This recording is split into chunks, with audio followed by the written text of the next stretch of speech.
Ready to roll? Well, start off, obviously, really, really tough game in every imaginable way. I really don't have the words to explain how this week has been, and I won't make any excuses for any part of what today looked like. Obviously, in every imaginable way, our whole community's hurting. The whole western part of our state is hurting. And I give our kids a lot of credit. I asked them for two things. I asked them to play as hard as they can for 60 minutes. They did that. I asked them to stay focused through a lot this week with a lot of their families and what they're going through. I asked them to stay focused, and they did that. There will never be any sort of moral victory, and I know we've had that conversation before, and there certainly isn't. A lot of credit to Memphis. Their guys were ready to roll. Thought defensively, after the first couple of drives, we played really, really hard the entire game, but I thought we played really, really sound. I thought even in the first two drives, we played with a ton of energy. I thought our whole team had a ton of energy. Offensively, man, we couldn't get anything going, couldn't get any rhythm going, couldn't run the ball. I thought we found a little bit of a rhythm in throwing it down the field. Some of the intermediate game, the drops killed us. The fumbles destroyed us. That looked like a really, really poor, detailed operation today, and that's on me. There's really no excuse. 1 for 13 on third down, 2 of 5 on fourth, and we couldn't run the ball. You know, I thought for Bryce to come in, we knew we were going to have to throw it, just with the structure that you're getting. And I thought he hung in there. I thought he did a really good job of managing it. I thought he did a really good job of taking care of the football. I thought he did a really good job being confident. And we've got full faith in Bryce, and that's not coach talk. I've known Bryce since he was a junior in high school, and I trust him with this entire program. Obviously disappointing. I thought there was a momentum shift there in the third. I thought we got the ball back to start the second half, and I thought if we could just put one together, go punch it in, kind of get rolling, get a little bit of momentum, and end up punting it, and we just could never get it going. It's like when something good happens, something bad happens. It's like 2 steps forward, 1 step back the entire day offensively. But I'll go back again, and I told our team this. The 2 things I asked them to do, they did. My job is to win football games. And for 3 weeks in a row here, we have not. And so we're going to work extremely hard to get it right and find a way to continue to get better on defense, find a way to continue to get better on offense, and find a way to continue to get better on special teams. But I'll end with this.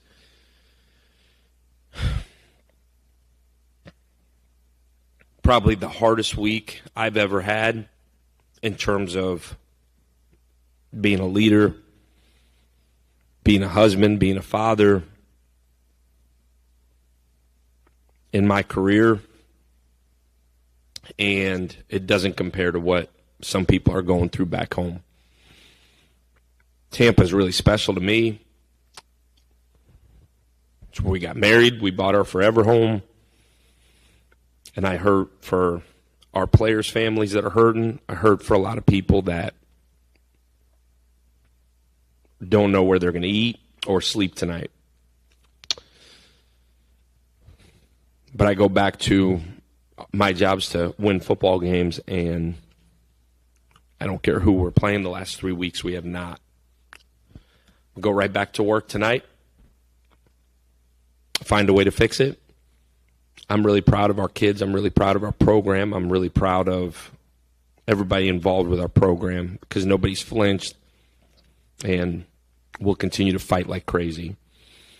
Got half the season left. The expectation is we go one at a time. We go finish this thing the right way. And I can promise you we will. So I'll open it up to questions.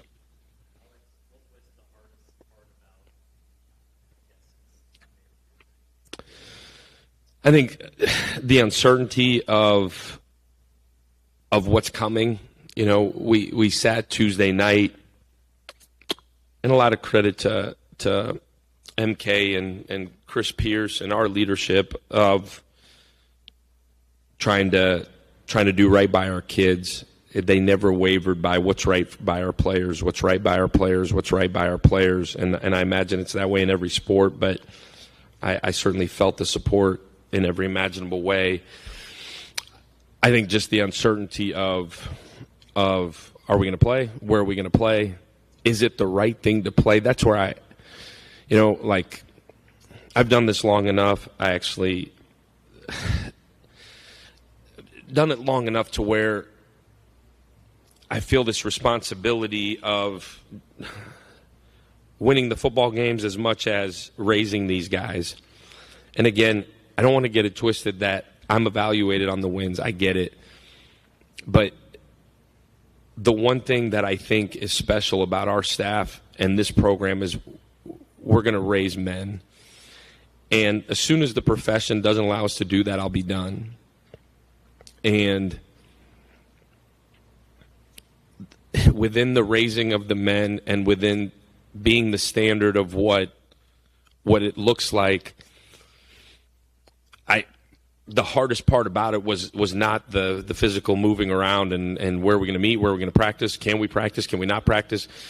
The unknown Tuesday night into Wednesday night, we're sitting there Tuesday night, and the expectation is there's going to be 10 to 15 foot surge on our entire side of the state, and sitting here we're talking about, do we move the game? And can we do it at Camping World? And I'm sitting here thinking, man, and sitting in hourly meetings of this is going to be the worst natural disaster to ever hit our country, and we're trying to figure out where we're going to practice. And I guess that's the hardest part. And I do not want to make this about any of that. And we lost the game. But you asked the question of what made it hard. That's what made it hard. And man, you're answering questions of, man, Coach, I got my dog. Man, I got my mom. I got a grandma. Doesn't have anybody to go get her. Who's going to go get her? And then obviously, in a lot of ways, we lucked out with what happened in Tampa, and then you look down, and that's the part that's hard. That was hard. Again, it's not an excuse. My job is to have the football team ready by any means, and I don't want it to be taken that way. But that was hard. And the messaging to our players of, man, I know you're from Sarasota, Fort Myers, Venice, Tampa, wherever you're from, and I know what's coming, but I'm asking you to get on a bus and go to Orlando with us here so we can get ready for a football game. I guess in that regard, hard. Some people would call me soft for that, but that's where for me emotionally, usually I don't have a problem with, man, what's right and what's wrong. And I had a sick feeling in my stomach the entire time with, man, are we doing what's right or are we not?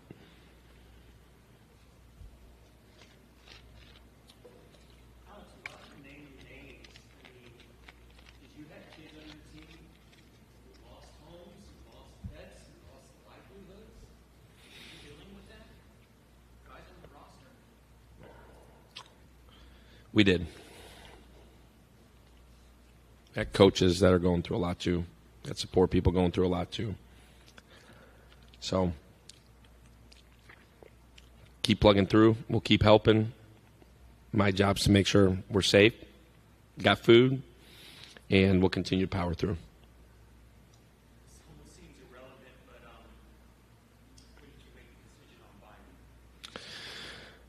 really the end of the week, even yesterday, just how you feeling? And Byram, so much of Byram's game is the ability to move around and create. And when he couldn't do that, we knew. And Bryce has prepared like a starter really for 2 years, and so there was no hesitation there.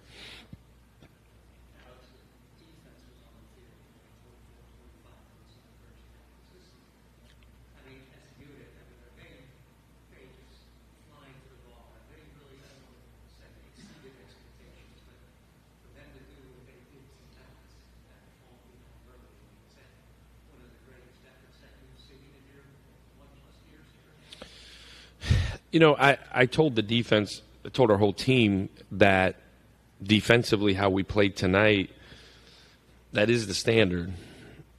That you run to the ball, you hit, you're violent at the point of attack, make plays when the ball's in the air. It's winning defense. That's what defense at South Florida should be. And, man, I'd say we've played that kind of ball at times. It's never been consistent. And, I would tell you really that's our whole team. For a year and a half, the consistency of all of it. And I think it's upheld within the locker room. And so you're trying to accelerate the process in every imaginable way, off blocks. One, it's how you practice.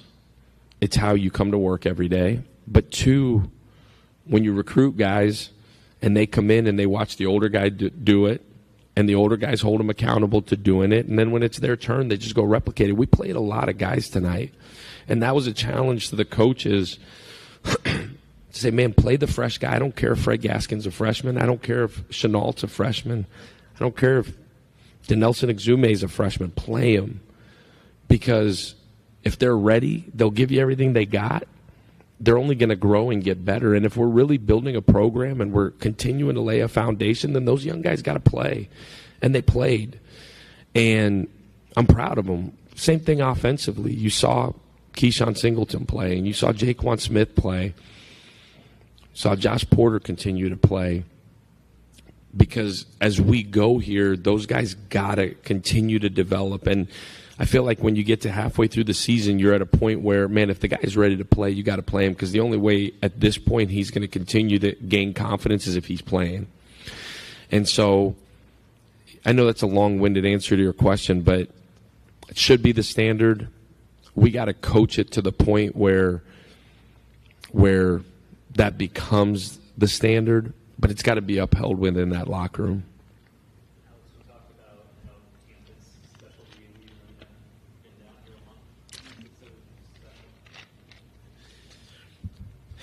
Man, I think recruiting here for years, having a lot of close friends.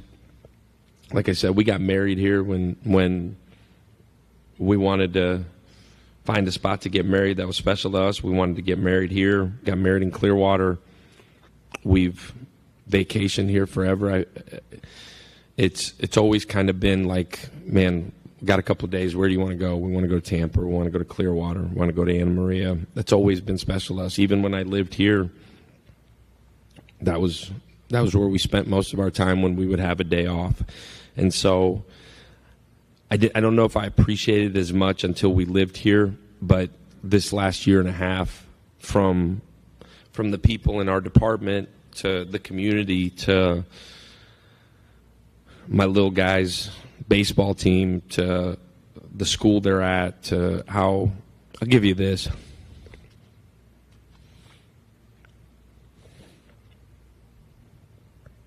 My wife went home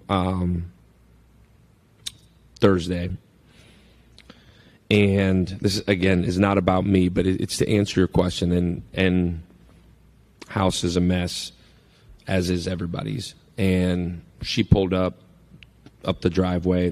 There's a lot of work to be done, but there was about 14 people, from my daughter's cheer coach and her family to our neighbors down the street to the little man's baseball buddies, all there to help clean up. pretty cool.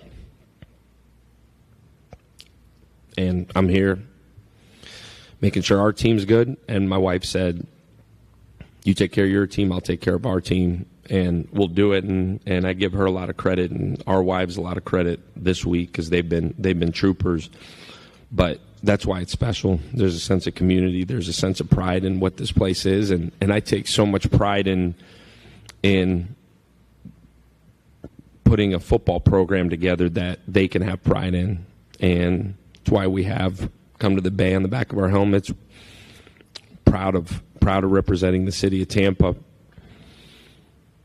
And gosh darn it, we're going to win championships here and make everybody proud at whatever point we're ready to do so.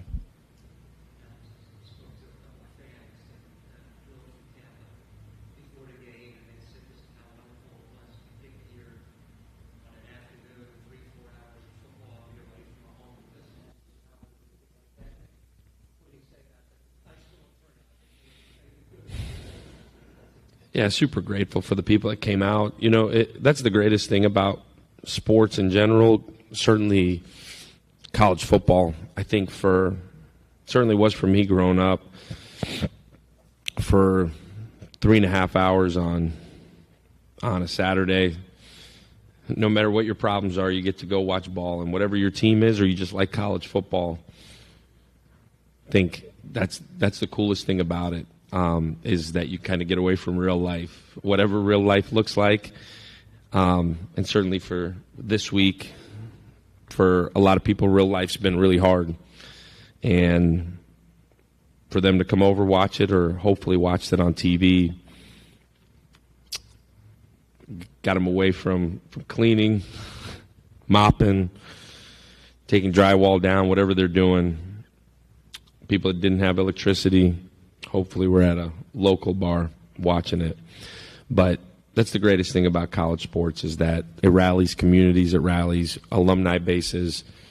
And I think when you strip down all the craziness that we've put into this game, and it is crazy what's going on right now in college football, but when you strip it all down, there's still some incredibly passionate fan bases that care a lot about those 12 Saturdays a year.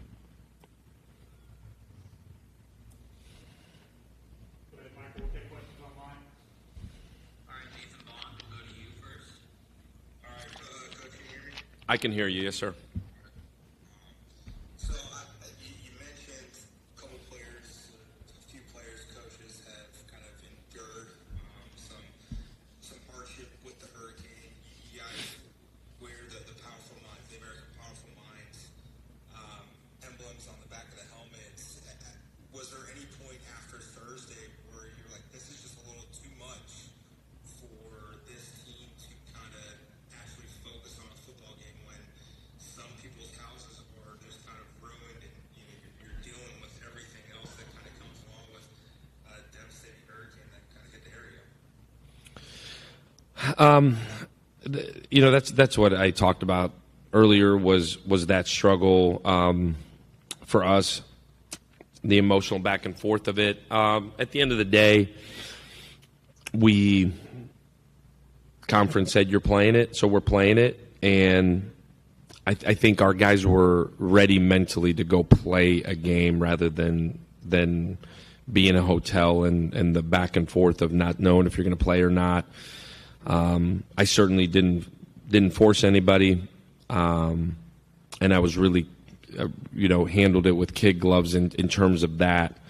But it was certainly all hands on deck with making sure the guys were good and both mentally, emotionally, and then certainly with what was going on at home. I guess a hard right turn kind of football-wise. Sure. Bryce showed some life at the end of the first quarter, kind of struggled in the second quarter. Was there any thought of The field just never got early.